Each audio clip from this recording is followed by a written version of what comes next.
The day I returned from my long-awaited solo trip, still carrying the dust of far-off roads on my boots and the kind of freedom in my chest that only comes from traveling alone,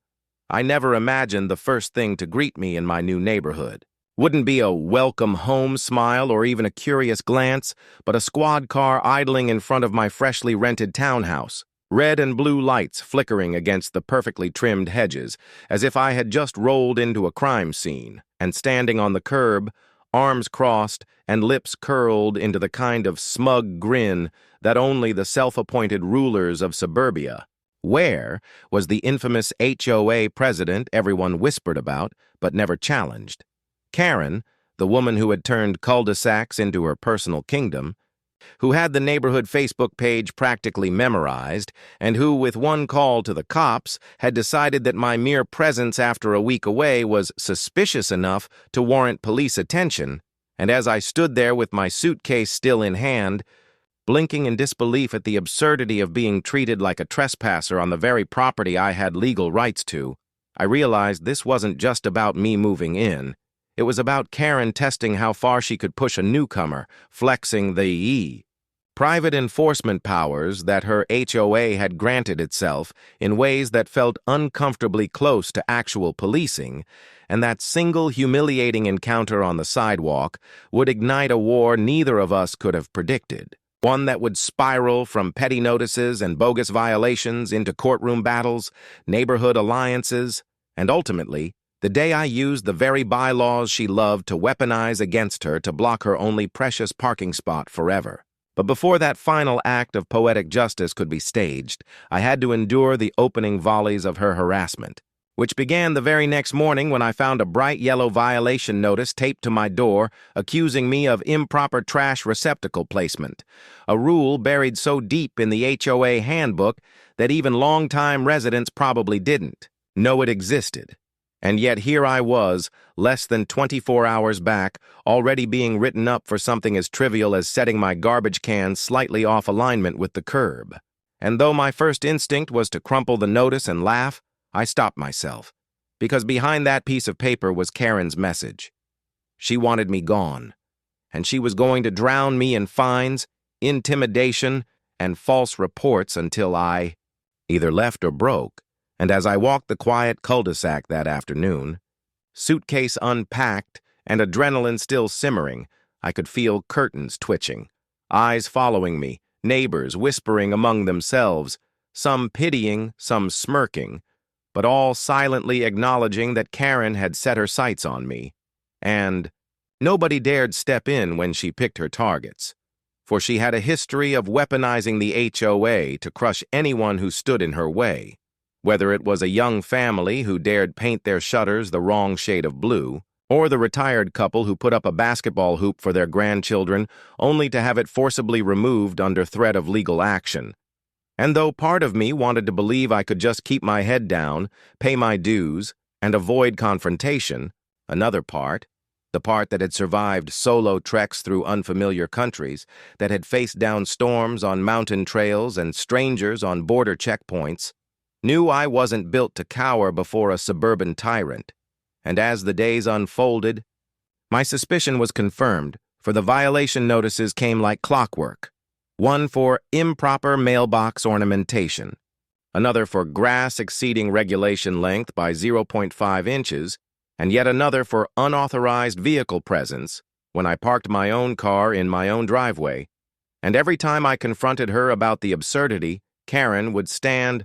with that same smug grin, clipboard in hand, quoting passages from the HOA bylaws as though she were reciting scripture, never once acknowledging the ridiculousness of her crusade. And the worst part was the way she enlisted allies, coaxing timid neighbors into joining her complaints, convincing them that my mere existence represented a threat to property values, until whispers turned into written testimonies, and soon I was being called to mandatory HOA hearings, where she presided like a judge, jury, and executioner, gavel tapping against the table as if she were running a courtroom. And I realized with growing horror that this wasn't just harassment. It was a systematic campaign to run me out of the neighborhood, a campaign legitimized by the power structure of the HOA itself. And yet instead of breaking me down, each petty rule she weaponized only hardened my resolve, because I had begun digging into the bylaws myself, reading late into the night, uncovering contradictions, loopholes, and hidden clauses that Karen either didn't know about or arrogantly assumed nobody would ever bother to find. And as I connected the dots, I began to see the shape of my eventual revenge forming. Not a reckless outburst, not a physical confrontation, but a meticulously legal counterstrike that would use the very walls of her fortress to collapse around her, and the seed of that revenge was planted the day I noticed Karen's car. A spotless white luxury SUV, always parked in the exact same spot at the edge of the cul-de-sac. A spot that technically belonged not to her but to common HOA property. A spot she had quietly claimed for herself under the guise of presidential privilege. And while neighbors grumbled about her hogging the best parking space, nobody dared challenge her, but I saw it for what it was.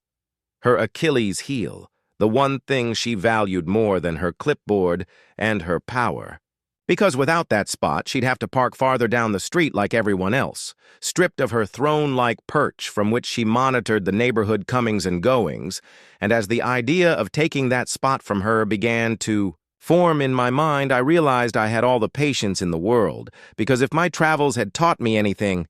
it was that victory belongs not to the loudest voice, but to the one willing to wait, to observe, to strike at the exact moment when the opponent least expects it. And so as Karen doubled down on her crusade, calling the cops on me a second time after falsely claiming I had trespassed by unloading groceries too late at night, I smiled through the flashing lights and the questioning officers, because I knew that while she thought she was tightening the noose, I was quietly gathering rope of my own,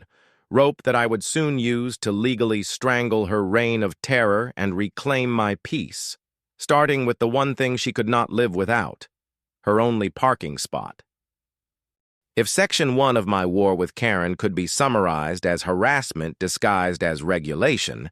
then Section 2 was where the gloves truly came off, because while I had been studying the HOA bylaws in secret, waiting for the right moment to counter-strike,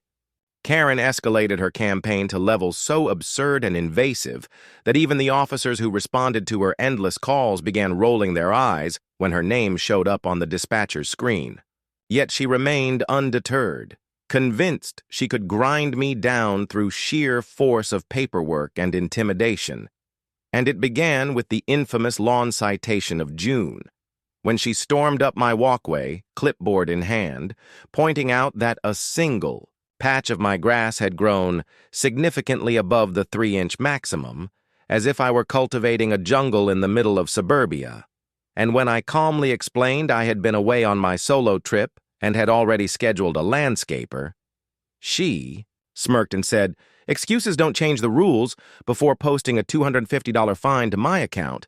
her voice dripping with the kind of condescension that made my blood boil.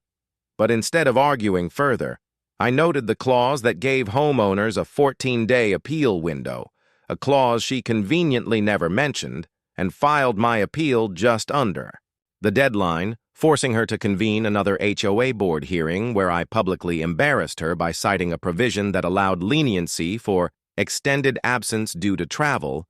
watching her face redden as neighbors chuckled under their breath, because for the first time her power wasn't absolute, and that small victory only made her more dangerous. For the very next week, she mailed me a letter accusing me of violating the community's quiet hours by unloading groceries at 9:15 p.m., complete with a grainy cell phone photo she had clearly taken herself from across the street, her obsession now bordering on stalking. And yet even this I logged, carefully filing the letter away in a growing binder labeled Karen versus Me, because I knew the weight of documented harassment, when presented to the right authority, could topple her empire faster than any screaming match. And as I collected her missteps, I began cultivating allies, quietly chatting with neighbors who had suffered under her reign but had never dared speak out, like the young couple fined for hanging string lights too bright, or the widow threatened for placing a garden gnome deemed unsightly. And with each whispered story I gathered, the chorus of discontent grew louder, until one evening at the mailbox station, an older gentleman leaned close and said, "She's been hogging that parking spot for years, you know. Technically, it belongs to the HOA, not her." And my heart quickened, because while I had already suspected as much, hearing it confirmed by someone who had lived here longer than she had cemented the strategy forming in my head, and so I began digging deeper, pulling property maps and easement records from the county office, uncovering that the very space Karen treated as her throne was in fact designated as visitor overflow parking, meaning not only was her use of it illegitimate, but if the HOA president herself was abusing community property, she was in violation of the very rules she wielded like a sword, and the irony was delicious, yet I still held back, waiting, because timing was everything. And meanwhile, Karen doubled down on her theatrics, calling yet another HOA meeting where she theatrically read aloud a list of my supposed violations, including walking a dog without visible waste bags, never mind that I didn't even own a dog, and unauthorized holiday decoration lights in July, holding up photos she had clearly snapped through my window when a friend had visited. With string lights in hand, and while some neighbors laughed at her absurdity, others shifted uncomfortably, worried that siding with me would put them in her crosshairs, but I noticed something changing in the room. Her power was no longer absolute. Cracks were forming. People were growing tired of her obsession with me, and when I stood up, binder in hand, and calmly read out half a dozen instances of harassment, citing chapter and verse of the HOA handbook that she herself had ignored, there was a ripple in the crowd, a shift of momentum, a realization that Karen was vulnerable, though, of course, she banged her gavel and dismissed the meeting, storming, out with her SUV parked smugly in its usual spot. But what she didn't know was that I had already filed a formal complaint with the city's code enforcement office, not just about her stalking, but specifically about her illegal monopolization of that parking spot,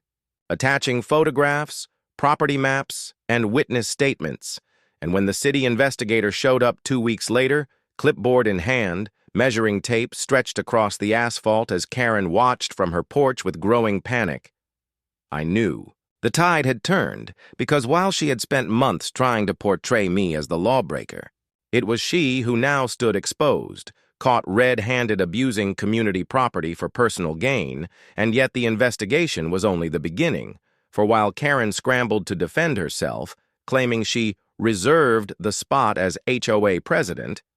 the law was clear. No individual could claim common property. And as the letter from the city arrived ordering the HOA to reassign visitor parking spaces fairly, her rage boiled over, leading her to call the cops on me again, this time accusing me of threatening behavior when all I had done was wave politely as she drove by, and though the officers rolled their eyes, filing yet another "no issue found" report, I could see in Karen's face that she was unraveling, her once unshakable aura of authority crumbling,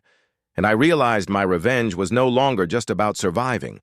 It was about dismantling her entire throne, and I would start by legally blocking her only precious parking spot, forcing her to live like everyone else, stripped of her self-appointed privilege, a move that would sting far worse than any fine or citation she had ever thrown my way, because, in her world, image was everything, and nothing would humiliate her more than being seen carrying her groceries from down the street, dethroned in front of the very neighbors she had ruled for years. The weeks that followed were a masterclass in suburban warfare, not with fists or open brawls, but with papers, ordinances, and the kind of maneuvering that left Karen and her minions dizzy, and it all came to a head when the HOA tried one last desperate stunt to claw back control of the neighborhood they once ruled like petty monarchs. For by then I had not only secured her parking spot through the easement, but had also purchased the tiny strip of land adjacent to her driveway from the elderly widow 2 doors down, who was more than happy to sell it for a modest sum after years of harassment from Karen about her unmowed hedge, which meant Karen's escape route was now legally mine as well. effectively boxing her car in unless she begged for permission to move. She hadn't yet realized the full scope of this trap. But the moment she did was one of those cinematic events that make an entire community gasp. For she emerged from her front door one blistering Saturday afternoon, sunglasses perched on her nose like a badge of self-importance, only to find a construction crew in neon vests pouring fresh concrete posts and chain-link fencing along what she thought was still her side yard. And when she screeched that this was illegal, I calmly unfolded the deed and municipal permit in front of her, the neighbors craning their necks over hedges to see as I pointed to the signatures of both the county zoning officer and the planning committee, who had approved my installation of what I called a community safety barrier. A perfectly legal measure to redirect traffic and ensure pedestrian safety, which just so happened to slice off Karen's driveway access. Her shriek was a sound that could peel paint. And when she dialed the police once again, ranting about trespass and fraud, the officers arrived weary and annoyed, now fully familiar with her antics after dozens of frivolous calls. And this time, instead of entertaining her claims, they cited her for misuse of emergency services, a citation that came with a hefty fine, leaving her stammering on the sidewalk as her self-image of being untouchable crumbled right before the entire block. But the war was far from over, because HOAs, like cornered animals, lash out hardest when they're losing power, and Karen rallied her remaining allies for a special emergency board session, sending out glossy flyers plastered with exaggerated claims, neighborhood under attack, outsider seizes control, painting me as some villainous usurper who manipulated elderly residents and twisted laws to strangle the community. Yet when the day came and residents crowded into the clubhouse, what unfolded was less a rallying cry and more a public execution of Karen's credibility, because I had arrived early with my own projector, FOIA-obtained city documents, and testimony. From residents she had bullied for years. From the single mother fined $200 for leaving her kids' bikes out for 10 minutes to the retired veteran harassed over the color of his mailbox. As I clicked through slides showing each injustice, you could see the crowd's mood shifting, whispers turning into nods, folded arms relaxing into crossed glares aimed at Karen, who sat red-faced at the front, her carefully rehearsed indignation, unraveling into incoherent sputters about order and tradition. And when it came time to vote on whether to strip her of her presidency, the tally wasn't even close. An overwhelming majority cast their votes to remove her, leaving her position dissolved on the spot, a moment punctuated by scattered applause that quickly snowballed into cheers, with neighbors slapping my back and thanking me for finally dismantling the iron grip she had held over them for years. Yet victory came with an unexpected twist, because while the residents celebrated, Karen wasn't the type to fade quietly. She stormed out of the clubhouse, phone glued to her ear, and within a week, I received a notice in the mail. She had hired a lawyer, not some local pushover, but a cutthroat litigator known for dragging disputes through the courts until the opposition ran out of money or sanity, and while most people would have flinched, I saw in this a golden opportunity to finish what I had started, because unlike Karen, I knew something she didn't. My solo trip before moving in hadn't just been for leisure. It had been to meet an old friend from law school who now worked as a state regulator overseeing HOA compliance. And when I explained my situation and showed him evidence of her abuses, he had opened a file, quietly initiating an investigation into not just Karen, but the entire HOA board for financial mismanagement, double-dipping fines, and potential fraud in how funds were distributed, meaning that every legal step Karen's lawyer took would be walking straight into a minefield of state scrutiny. The storm was gathering, bigger than either of us could contain, and though Karen still strutted around pretending she had power, I knew that the ground beneath her carefully constructed empire was about to collapse. Not with a bang, but with the relentless weight of law and community finally turning against her. And as I sat on my porch one humid evening, sipping sweet tea while watching her fume from her window, I couldn't help but smile at the knowledge that Section 3 of this Saga was just the calm before the most devastating storm of all. The courtroom was packed tighter than the HOA clubhouse had ever been, the air heavy with a tension that clung to every whispered conversation, for this wasn't just a dispute over parking anymore. It had grown into a full-blown legal spectacle that the county itself was watching, and as I sat at the defendant's table with my lawyer, a calm, steel-eyed woman who had built her career dismantling corrupt boards and crooked developers, I could see Karen on the opposite side, flanked by her high-priced litigator who strutted like a rooster about to crow, shuffling his papers dramatically as though he were preparing for Broadway instead of a civil hearing. Karen herself was dressed in a navy suit 2 sizes too tight, her lips pursed so hard they seemed permanently drawn into a sneer, and though she tried to look confident, the way her fingers twitched at the hem of her jacket betrayed her anxiety. Because she hadn't expected me to come armed with not just permits and deeds, but an entire arsenal of documentation, witness testimonies, and regulatory findings, all waiting to be unveiled like dominoes lined up to fall. The judge, an older man with an expression that suggested he'd seen one too many HOA disputes in his decades on the bench, opened the session with a weary sigh, noting the unusual amount of public interest in what was, on paper, a local property conflict. And from the gallery came the faint rustle of reporters' notepads, neighbors, and even state investigators who had been drawn in once whispers of misappropriated HOA funds started circulating.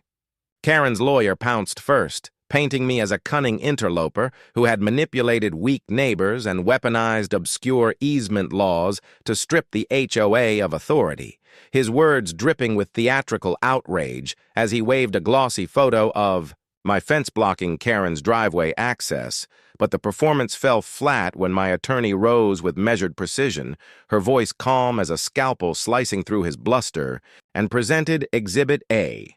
a certified deed and easement registration signed by the county clerk months prior, followed by Exhibit B, aerial photos proving the strip of land Karen claimed was hers had never been part of her parcel, and then Exhibit C, a ledger of HOA fines over the past decade showing a disturbing pattern.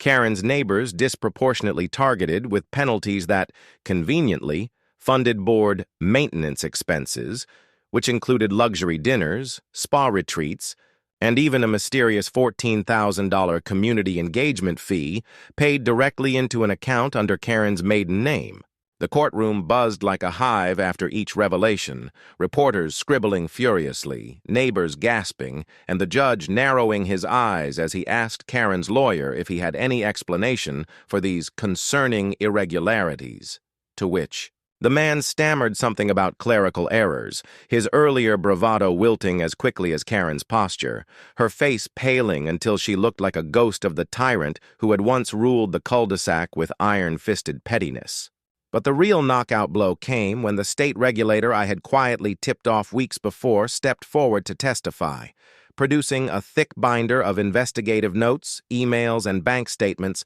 that laid bare years of Karen's misconduct. Kickbacks from contractors she strong-armed into HOA deals, selective enforcement that punished families she disliked, and the cherry on top, a falsified insurance claim filed in the HOA's name but funneled directly into her personal account. The judge slammed his gavel for order as the room erupted, Karen shrieking that it was lies, her lawyer fumbling with objections that crumbled under the mountain of evidence, and I sat back, arms folded, watching as the empire she had clung to, with talons of spite, disintegrated under the weight of truth. Yet even as the judge announced that the case would move forward into a full audit of the HOA's finances and hinted at possible criminal charges, Karen's eyes locked on mine, burning with a venom that promised she wasn't finished, that she'd fight tooth and nail even as the ground collapsed beneath her, and in that look I realized this wasn't just about property or power anymore. This was personal, and Karen would rather drag the entire neighborhood into ruin than admit defeat. Still, the tide had shifted irreversibly. When the session adjourned and the crowd spilled into the courthouse steps, reporters swarmed, microphones thrust forward, neighbors slapped me on the shoulder thanking me for standing up, and cameras captured Karen shoving past them, shielding, her face like a disgraced politician, her once loyal allies scattering like leaves in the wind. That night, as I stood at my window sipping coffee, watching the glow of Karen's house flicker with frantic movement as she tore through files and shouted into her phone, I knew Section 4 had closed the chapter on her reign of unchecked dominance. But it had also lit the fuse for the final showdown because a woman like Karen wouldn't go quietly into the night. She'd go screaming, clawing, scheming until the bitter end, and the bitter end was coming faster than either of us could have imagined. The end came not with the bang Karen imagined she would orchestrate, but with the slow, grinding inevitability of truth catching up, though in her mind she still believed she could claw her way back into power. And that delusion set the stage for the final devastating act of this saga, for after the courtroom humiliation, she retreated into her house like a cornered animal, curtains drawn, phone lines buzzing day and night as she plotted and schemed. But the neighborhood was no longer afraid of her. The spell of fear she had woven for years had been broken, and one by one residents began coming forward with their own stories, receipts, letters, even recordings of her screaming threats about fines or towing, and I gathered them, compiled them, and delivered them to the state task force now circling, her like vultures, knowing it was only a matter of time before the hammer fell. But Karen, true to form, decided if she was going down, she would try to drag me with her, and one gray morning as mist curled over the cul-de-sac, I found a fresh notice plastered to my door, stamped with a fake-looking seal declaring me in. Violation of community standards for obstructing a public right-of-way, a laughable piece of paper printed on cheap cardstock, signed only by acting HOA President Karen, despite the fact she had been formally voted out weeks before, and though I tore it down and laughed, I didn't realize until later that she had also called in favors with the few allies she had left, staging a last-ditch neighborhood protest in front of my home, a pathetic gathering of 6 people holding hand-painted signs accusing me of stealing the neighborhood and destroying property values. I stood on my porch watching them chant half-hearted slogans, recording the entire spectacle, and within hours the video was online, spreading across social media where it was mocked, parodied, and dissected until Karen became less a villain and more a meme, her furious red face frozen mid-scream under captions like HOA Karen versus reality, and the ridicule spread faster than she could contain it, fueling her rage into desperation. That desperation reached its peak the night the floodlights came on across the block, police cruisers swarming as state investigators finally served warrants on her home, dragging out box after box of documents, computers, and financial ledgers. The neighbors gathered in stunned silence as the woman who had once terrorized them with clipboard and citation stood on her lawn handcuffed, screaming about conspiracies, shrieking my name as though I had masterminded some grand plot against her, when in truth all I had done was shine a light on the rot she had cultivated. But still she spat and swore vengeance as officers guided her into the back of a squad car, and in that moment a strange hush fell over the block, like the air after a storm, the realization dawning on everyone that the reign of fear was over. Yet even as Karen's house was left dark and abandoned, foreclosure notices appearing on her door within weeks, her car repossessed, and her once proud lawn overtaken by weeds, the impact of what had happened rippled far beyond our cul-de-sac. Because the state investigation uncovered a web of similar abuses in other HOAs linked to her lawyer and his associates, sparking a statewide crackdown that saw multiple presidents and treasurers stripped of their positions, fined, even prosecuted. And the news ran with it, headlines screaming about the HOA crackdown, with Karen's name and mugshot plastered as the face of corruption.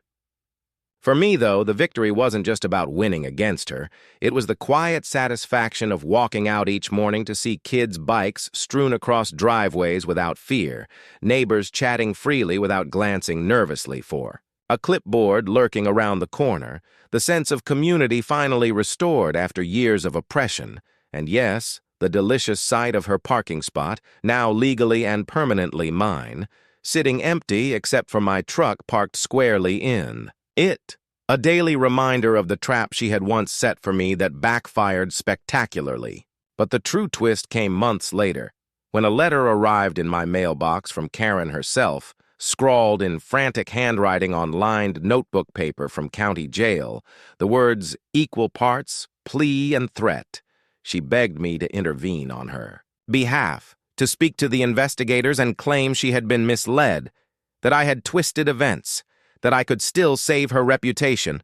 and at the same time she vowed that if I didn't, she would find a way to make my life miserable when she got out, her obsession with me undimmed by the walls confining her. I read it once, twice, then slid it into a file with the rest of her nonsense, a reminder that people like Karen never truly change, they only fester.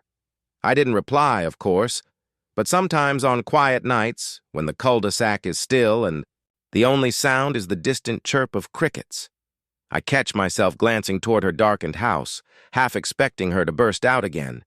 Clipboard in hand, fire in her eyes, ready to wage another ridiculous war. But then I remember the clang of those squad car doors closing on her, the cheer of neighbors freed from her grip, and the knowledge that this time the system worked,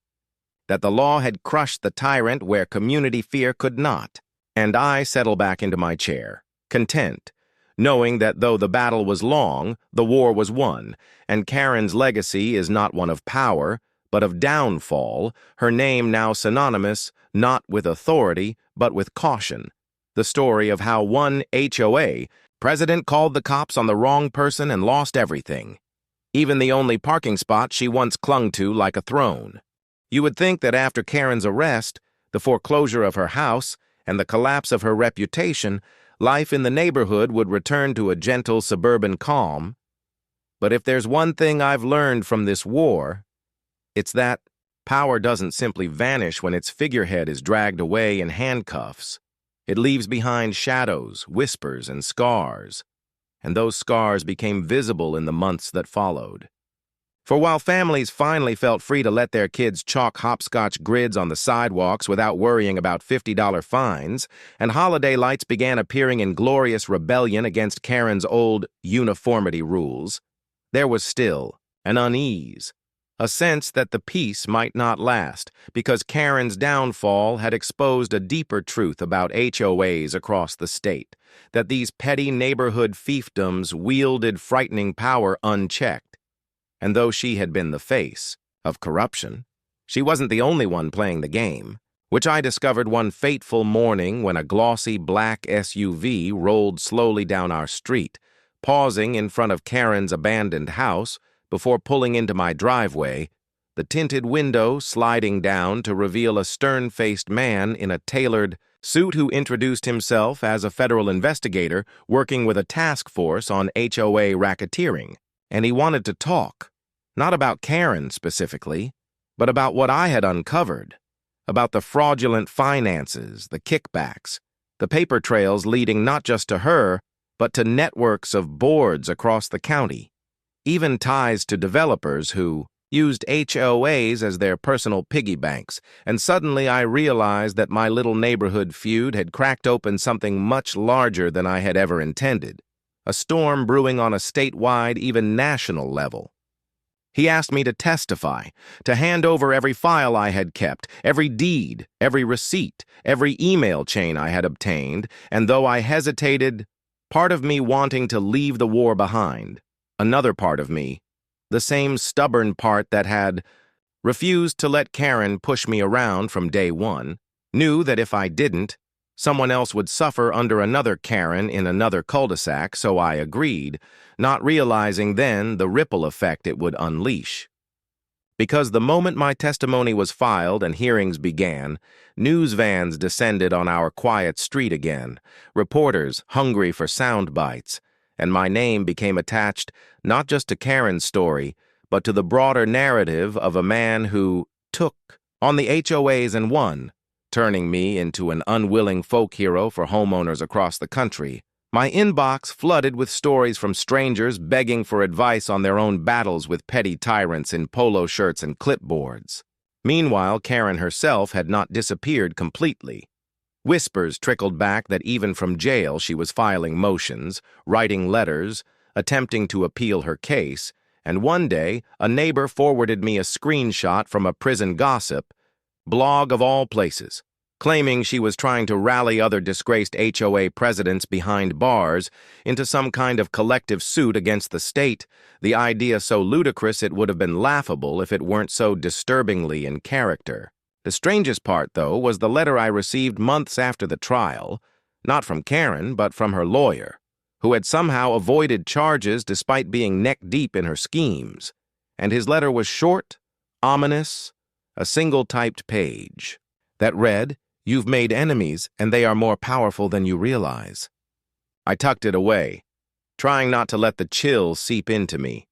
But late at night, as the cicadas hummed and the cul-de-sac slumbered, I'd catch myself staring at the empty husk of Karen's house, the weeds climbing higher, the shutters sagging, and wonder if the war was truly over, or if I had simply won the first battle in something far bigger than I could see. Still, as I parked in her old spot every day, my truck standing defiantly where once she had strutted with her clipboard, I knew one thing for certain. I had faced Karen. I had faced the system she embodied, and though the shadows of that fight